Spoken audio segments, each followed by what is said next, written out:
मम मेरा है, यही तुम्हारा बंधन है। बोलो न मम मेरा नहीं है, यही तुम्हारी मुक्ति है।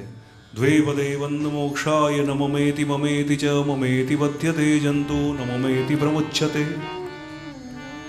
मेरा है ये बंधन हो गया, मेरा नहीं है ये मुक्ति हो गई, तो मेरा नहीं तो फिर किसका? जिसने दुनिया बनाई है सब उसका। वेदांत में ये कहा गया कि चित्त में उद्विग्नता कब आती है, बेचैनी तब आती है कि जो चीज अपनी नहीं है उसको अपना मानना शुरू करना, जो अपनी नहीं है उसको अपने उस पर अपना अधिकार प्रस्तुत कर देना, यही चित्त में बेचैनी पैदा कर देगा।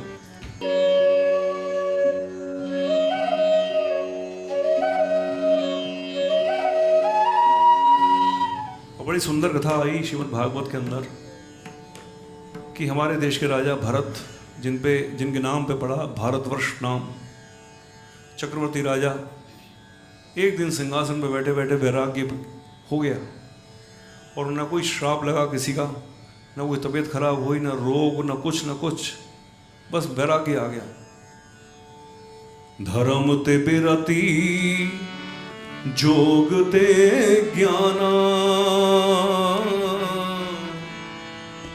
धर्म करते करते भी मनुष्य को विरक्ति हो जाएगी। धर्म मतलब एक तो धर्म भगवान के प्रति, एक धर्म मतलब अपना इस संसार को पालते पालते, जो भी आपने व्यवस्था बनाई है उसको पालते पालते भी मनुष्य को वैराग्य हो। जो राजा है वो कौन? पालक। तो यहाँ धर्म का अर्थ है कि पालते पालते भी मनुष्य को विरक्ति हो जाएगी। वो देवहूति जी ने कहा है, इंद्रियों को पालते पालते मुझे विरक्ति हो गई इंद्रियों से, तो विरक्ति हो गई। और राजा भरत छोड़ के आज जहाँ नेपाल है उस समय, और वहाँ पे तो सब एक ही था, तो गंडकी नदी के किनारे जाके झोंपड़ी बना के सुबह दोपहर शाम वहाँ पे गायत्री मंत्र का जाप करते थे। आप सोचिए कि विरक्ति की क्या क्या उसमें जोर होगा उस वैराग्य के अंदर, जो अपने आप ही सारा अखंड साम्राज्य को छोड़ के और घास फूस की झोंपड़ी में जाके गायत्री मंत्र करता है। आदमी से को भैया सीधे ही झोंपड़ी में आ जा, बोले नहीं पहले राजा बनाओ उसके बाद विरक्ति लूंगा। ऐसे थोड़े, नहीं भैया सीधे आ जाना, बोले नहीं ऐसे कैसे हो जाएगा, ऐसे नहीं। वो तो बड़े बड़ भागी हैं। एक 12 साल का लड़का, उसने कहा अपने पिताजी से साधु होना चाहता हूँ, तो परिवार वार बोले कि 12 साल में ही साधु हो जाएगा, अभी उम्र थोड़ी। तो बोले कब हो? अरे साधु तब होना कि जब आँख से दिखना कम हो जाए, कान से सुनना कम हो जाए, पैर से लंगड़ा है, ये सब तब की बातें, बहरापन आ जाए। तो अच्छी उम्र हो जाए जब तेरी, तब जाना। तो उसने कहा कि पिताजी मैं अच्छी उम्र तक जिंदा रहूंगा, इस बात का क्या आश्वासन? यदि कल ही ये देह मर गया तो जिस भगवान का आस्वादन करना चाहता हूं कैसे होगा?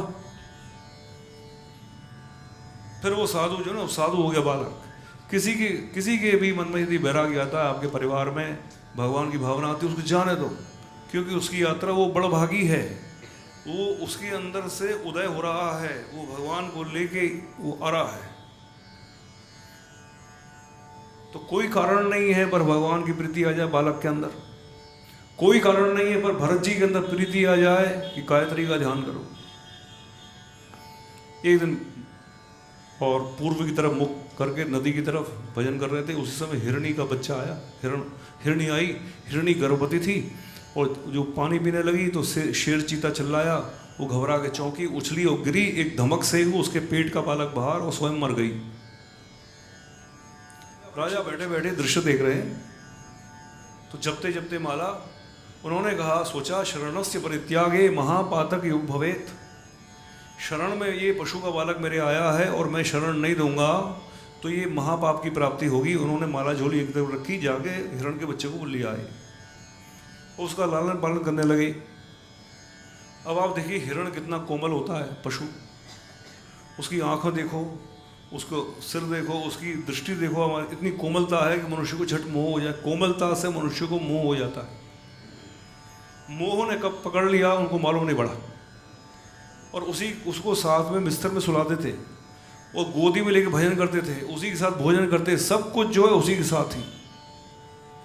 एक दिन जब भजन कर रहे थे और हिरण का बालक बगल में बैठा हुआ था, उसी समय बहुत सारे हिरण निकले और इसने दृष्टि फिराई कि ये तो मेरी जाति, पशु की प्रीति पशु में, मनुष्य की प्रीति मनुष्य में। ऐसे लोग पशु को पाल लेते हैं अपने घर में, पर पशु भी समझदार हो, समझता रोटी मिल रही है ना भैया बैठे रहो, पर उसको आनंद नहीं है, वो अपने पशु जाति का मित्र खोज रहा है। राधे राधे। हाँ, ऐसे किसी को बंधक बन रहा भैया, न पक्षी को बंधक बनाना पिंजरा में, न घर में किसी पशु को बंधक बनाना, उस जरूरत नहीं है। तो वो हिरण का बच्चा उठा, अपनी जाति में मिला, गायब हो गया। थोड़ी देर बाद जब नेत्र खोले, भरत जी ने कहा कि खेलने गया होगा, आ जाएगा। पर 4 रात बीती, वो पशु नहीं आया, वो हिरण का बालक लौट के नहीं आया। अद्यापि मम मृग बधून न आगच्छति, अद्यापि मम मृग बधून न्यास न आगच्छति। आज तक मेरा हिरण का बच्चा लौट के नहीं आया। गायत्री तो भूल गए और ये जपने लगे, नहीं आया, नहीं आया, नहीं आया। आदमी भी ये जप रहा है, पैसे के बारे में सोच रहा है, नहीं आ रहा, नहीं आ रहा, नहीं आ रहा।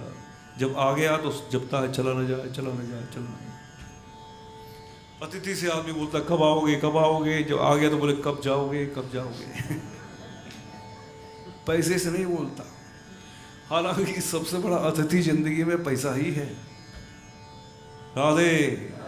हाँ, सो वहाँ पे गंडकी नदी के जल में पांव रखते हिरण के ध्यान में, आसक्ति में उनके प्राण निकल गए। एक दिन आसक्ति से वो हिरण बन गए, पर भजन के प्रभाव से उनको स्मृति रही कि देखो इतना अच्छा वैराग्य और हिरण की आसक्ति से खराब हो गया, अब मैं आसक्ति नहीं करूँगा कभी भी।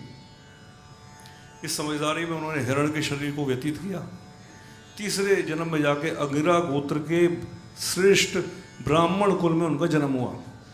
मतलब ऐसे एक जन्म हुआ जहाँ पे कि वो पुस्तक पढ़ें और ये करें। अब जो राक्षस के घर में जन्म हो गया प्रहलाद जी का। अब प्रहलाद जी ने कहा मुझे मंत्र जपने, और राक्षस उसकी अनुमति नहीं दे रहा, विरोधी वातावरण हो गया ना। और भरत जी उठे थे अपने गद्दी से भगवान का ध्यान आदि करने के लिए, परंतु बीच में हिरण के मुंह में फिसल गए। परंतु भगवान ने फिर उनको मौका दिया और ऐसी जगह उनको उत्पन्न किया जहाँ के वो तिलक लगाए।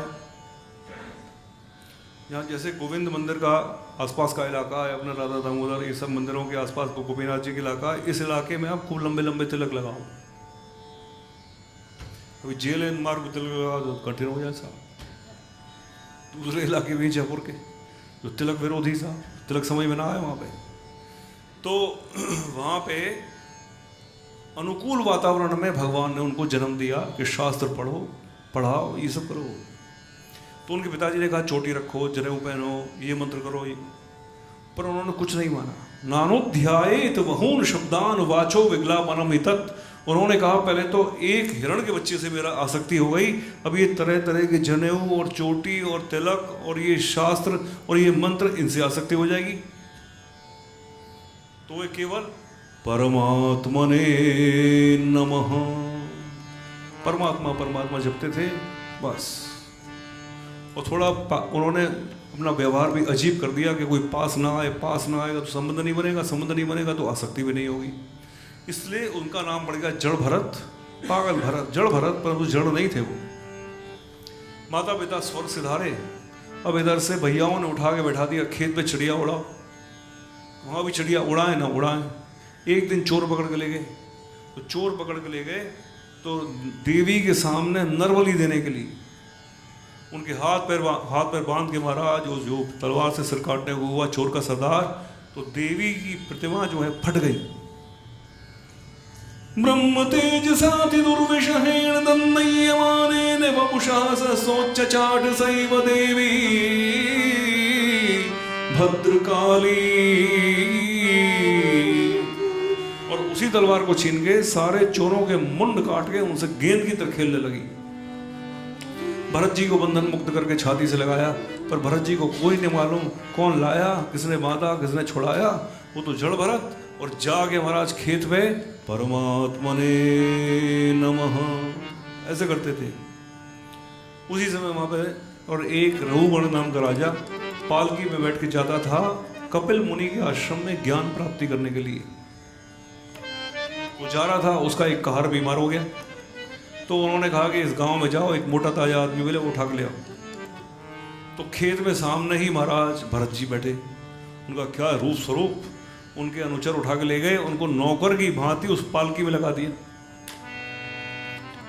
भरत जी को अभी तक याद है कि प्राचीन काल के वो भरत नाम के राजा हैं।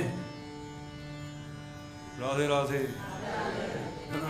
देखिए कोई अधिकारी होता है ना, अब तो रिटायर्ड हो गया, पर अपना विजिटिंग कार्ड छपाता है भूतपूर्व भूतपूर्व के भूत को लेकर घूम रहा है हमारा, उसको याद है अभी तक। जो भगवान कृपा करेंगे वो अपने भूतपूर्व भूल जाए, भूलने की बीमारी।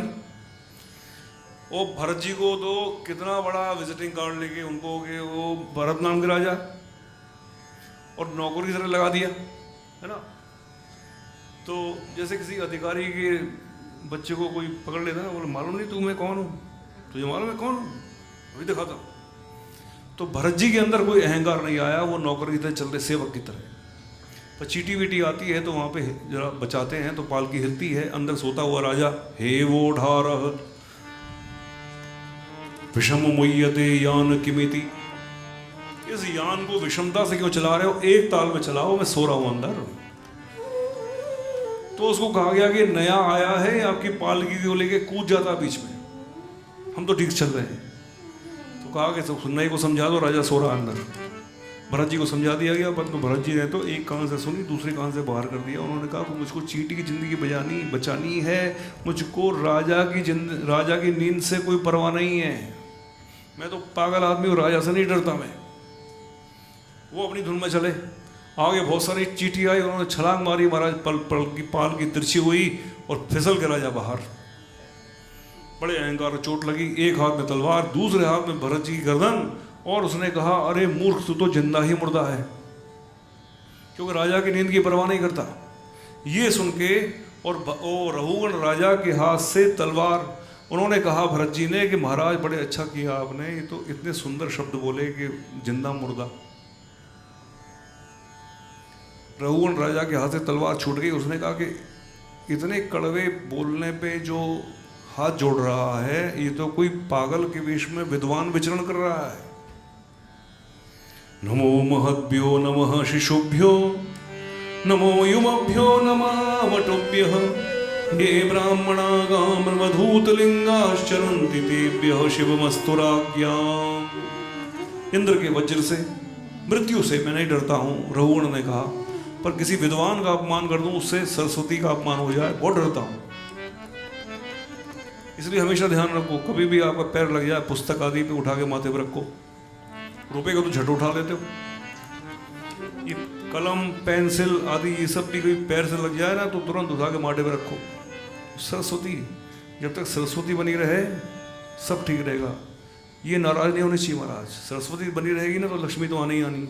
राधे राधे। तो आप कौन हैं? भरत जी ने कसम खाई बताऊंगा ही नहीं मैं कौन हूं। तो उन्होंने कहा कि मैंने आपसे कहा जिंदा मुर्दा, आप तो प्रसन्न हो गए इस बात से। बोले इसलिए क्योंकि आपने सत्य बोला। बोले कैसे? क्योंकि जिंदा तो अंदर परमात्मा है, शरीर तो मुर्दा ही है। सत्य बोला, जब परमात्मा चला गया तो पूरा मुर्दा, नहीं तो आधा मुर्दा ये शरीर। तो रघुगण ने कहा कि अपने जिंदगी के अनुभव से मुझको शिक्षा दीजिए आप। तो उन्होंने कहा बोलो मम, मेरा है, यही तुम्हारा बंधन है। बोलो न मम, मेरा नहीं है, यही तुम्हारी मुक्ति है। द्वे पदे वंद मोक्षाय न ममेति ममेति च ममेति बध्यते जंतु न ममेति प्रमुच्यते। मेरा है ये बंधन हो गया, मेरा नहीं है ये मुक्ति हो गई। तो मेरा नहीं तो फिर किसका? जिसने दुनिया बनाई है सब उसका। राधे राधे। जिसने सब दुनिया बनाई है सब उसका। इस स्थिति को मनुष्य को स्वीकार करना चाहिए कि जिसने दुनिया बनाई है उसी का तो सब है और उसी के सब है। तू भी, मैं भी उसका, तू भी उसका, वो भी उसका।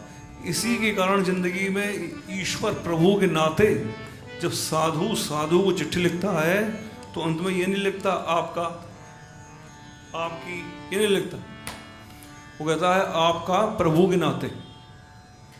क्योंकि आपके मालिक भी प्रभु हैं और मेरे मालिक भी प्रभु हैं, इसलिए हमारे अंदर संबंध है, बाकी और कोई सांसारिक कारण संबंध का नहीं है। सो हमारा शिक्षा दे दी, मेरा है मेरा नहीं है। भरत जी की कथा ये सुंदर, इसमें ध्यान देने वाली बात यह है कि भरत जी अपना जप छोड़ के उस हिरण के बालक को लाए, उसमें कोई गलती नहीं की, उसकी सेवा करते थे, कोई उससे संबंध बनाया, कोई गलती नहीं की, परंतु जब उन्होंने कह दिया कि मेरा है, बस उसी समय मोह रूपी मगर ने पकड़ लिया। अब मगर से कैसे छूटे? सरोवर पे जाओ तो वहां लिखा रहता है बीच में मत जाना, मगर बैठा है, किनारे पे हाथ पांव धो, स्नान करो, चलो। ये मनुष्य जो है ये संबंध के सागर में के बीच में पैदा हुआ है और वहीं मगर भी बैठा है। आंख ही मनुष्य की संबंध के सागर के बीच में खुली है। जब बालक ने आंख खोली तो सबसे पहले देखी मां की ममता। अब सोचो कितना जबरदस्त मोह है ऐसा। फिर पिता और जबरदस्त मोह। फिर बाकी जैसे जैसे बालक का बनता चला जाए तो ये सागर का बीच ही तो है। इसमें मोह के मगर से कैसे बचे आदमी? माता पिता अपने संतान के मोह से कैसे बचे? उसका उपाय यही है, मेरा नहीं है। जिसने ठाकुर जी का बालक है, मेरा नहीं। इस बात को कायम रखिए, कभी मोह रूपी मगर मनुष्य को संबंध के सागर में पकड़ेगा नहीं। तो सत्य जो है ना मनुष्य को छुड़ाता है, जो झूठ है वो मनुष्य को उद्विग्न बुद्धे रसदात्म भावात। वेदांत में ये कहा गया कि चित्त में उद्विग्नता कब आती है, बेचैनी तब आती है कि जो चीज अपनी नहीं है उसको अपना मानना शुरू करना, जो अपनी नहीं है उसको उस पर अपना अधिकार प्रस्तुत कर देना, यही चित्त में बेचैनी पैदा कर देगा।